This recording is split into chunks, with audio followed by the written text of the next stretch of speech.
Hello everyone, আসসালামু আলাইকুম। This is Fardin Wahid Arnab, life of Fardin চ্যানেলে আপনাদের স্বাগত।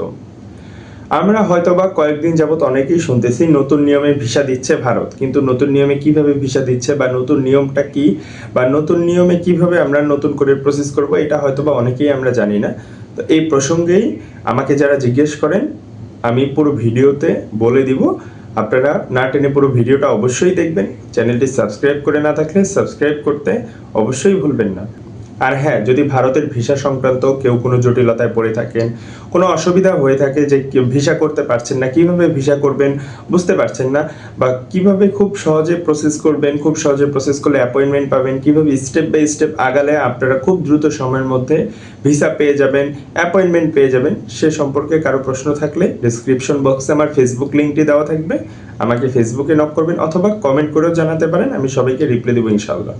নতুন নিয়মে ভারত যেভাবে ভিসা দিচ্ছে সেটি হলো, আমি বর্তমান সময়ে medical visa, double entry visa, student visa, এই 4টা ক্যাটাগরির ভিসা এখন চালু আছে। আর এই 4টা ক্যাটাগরির ভিসাই এখন সব থেকে বেশি হচ্ছে। আপনারা যদি প্রসেস করতে চান, আমি প্রথমে যদি মেডিকেল ভিসার কথা বলি, সেক্ষেত্রে আপনার মেডিকেল ভিসার ইন্ডিয়ার একটা ভালো হসপিটাল থেকে তো অবশ্যই আপনাদের ইনভাইটেশন লেটার, অ্যাপয়েন্টমেন্ট লেটার নিতে হবে। এটা কিন্তু সবাই খেয়াল করবেন, ইনভাইটেশন লেটার একটি, অ্যাপয়েন্টমেন্ট লেটার আরেকটি, দুইটা কিন্তু সম্পূর্ণই আলাদা।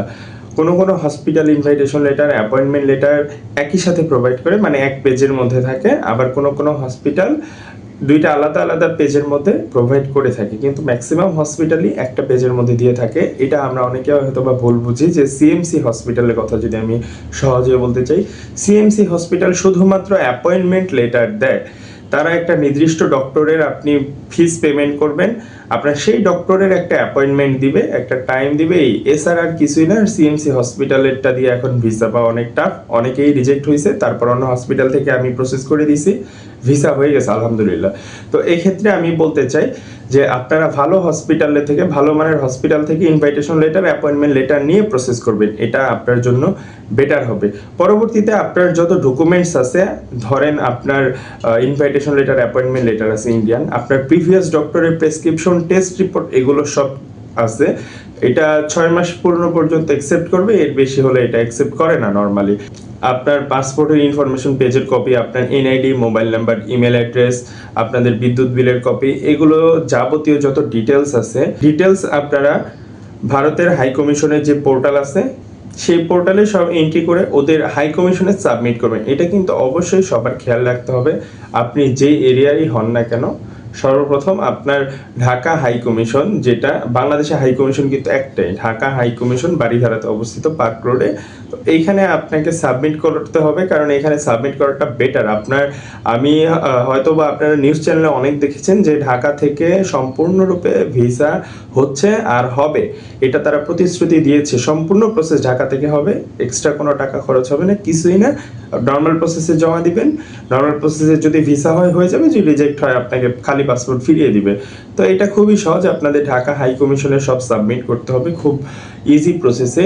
কিন্তু এর আগে অবশ্যই একটা ব্যাপার খেয়াল রাখতে হবে, এই ব্যাপারটা 99% মানুষ স্কিপ করে যায়, সেটি হলো মেডিকেল ভিসার ক্ষেত্রে মেডিকেল সার্টিফিকেট নাম্বার। আপনি যে হসপিটাল থেকে ইনভাইটেশন লেটার, অ্যাপয়েন্টমেন্ট লেটার নেবেন, সেই হসপিটাল আপনাকে একটি মেডিকেল সার্টিফিকেট নাম্বার প্রোভাইড করবে। সেই মেডিকেল সার্টিফিকেট নাম্বারটা আপনি অ্যাপ্লিকেশন করার ক্ষেত্রে সেইখানে ইনস্ট্যান্ট ভেরিফাই হবে। যদি আপনি কোনো ভুল দেন অথবা কোনো উল্টাপাল্টা একটু স্পেলিং মিস্টেক অথবা কোনো মিস্টেক হয়ে গেলে আপনার কিন্তু সেটা সাথে সাথে ইনভ্যালিড দেখাবে। কিন্তু এই ব্যাপারটা ম্যাক্সিমাম কম্পিউটার অপারেটর যারা প্রসেস করে দেয় অথবা যারা নিজেরা প্রসেস করে, এই ব্যাপারটা স্কিপ করে যায়। পরবর্তীতে সে বলে, ভাই মেডিকেল ভিসা কেন দেয় না? মেডিকেল ভিসা দিবে কিভাবে ভাই? আপনি যদি প্রসেসেই ভুল করেন, আপনার মেইনটা তো আপনার ওয়েব ফাইল রেডি করা, আপনার ওয়েব ফাইলেই যদি আপনি ভুল করে ফেলেন, তাহলে তো আপনি কোনো দিনও ভিসা পাবেন না। এই ব্যাপারটা সবাই খুব সচেতনতার সাথে খেয়াল করে তারপরে আপনি প্রসেস করবেন। যে মেডিকেল সার্টিফিকেট নাম্বার, এই নাম্বারটা অবশ্যই আপনার দিতে হবে। আর এটা হসপিটাল থেকে আপনি নেবেন। ধরেন আপনি অ্যাপোলো থেকে ইনভাইটেশন নিছেন, আপনি অ্যাপোলো হসপিটাল থেকে আপনার মেডিকেল সার্টিফিকেট নাম্বারটা নিয়ে নেবেন, চেয়ে নিয়ে নেবেন। আপনি নারায়ণা হেলথ থেকে নেন, আপনি যে হসপিটাল থেকে নেন না কেন, আপনি মেডিকেল সার্টিফিকেট নাম্বার নিয়ে তারপরে সেখানে ফর্ম পূরণ করবেন। আর সেটা অবশ্যই আপনি যখন বসাবেন তখন বুঝে যাবেন যে সেটা আপনার ভ্যালিড কি ইনভ্যালিড। আর একটা ব্যাপার অবশ্যই আপনি খেয়াল করবেন, মেডিকেল সার্টিফিকেট নাম্বার কিন্তু রেফারেন্স নাম্বার না।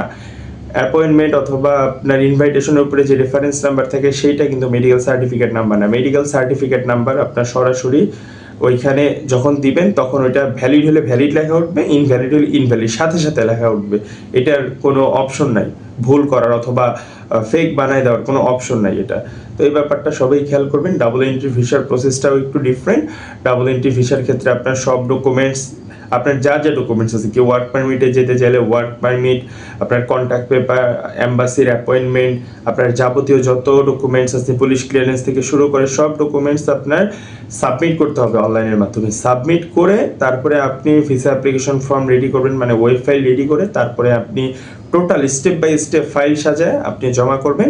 এতে খুব সহজে ভিসা পেয়ে যাবেন। এখানে আরও কিছু ক্রাইটেরিয়া আছে যেটা সম্পূর্ণভাবে ভিডিওতে বলা পসিবল না। কারো যদি কোনো প্রশ্ন থাকে অবশ্যই আমাকে ফেসবুকে নক করে জানাবেন অথবা কমেন্ট বক্সে আমাকে জানাতে পারেন। প্রসেস সম্পর্কে কেউ যদি না বুঝে থাকেন আমি সবাইকে বুঝিয়ে দিব খুব সহজে।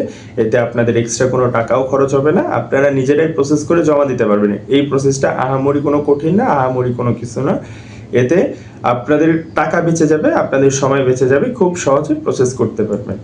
আজকে এই পর্যন্তই। ভিডিওটি ভালো লেগে থাকলে সাবস্ক্রাইব করতে অবশ্যই ভুলবেন না, লাইক দিয়ে শেয়ার করে সাথে থাকবেন। ধন্যবাদ সবাইকে।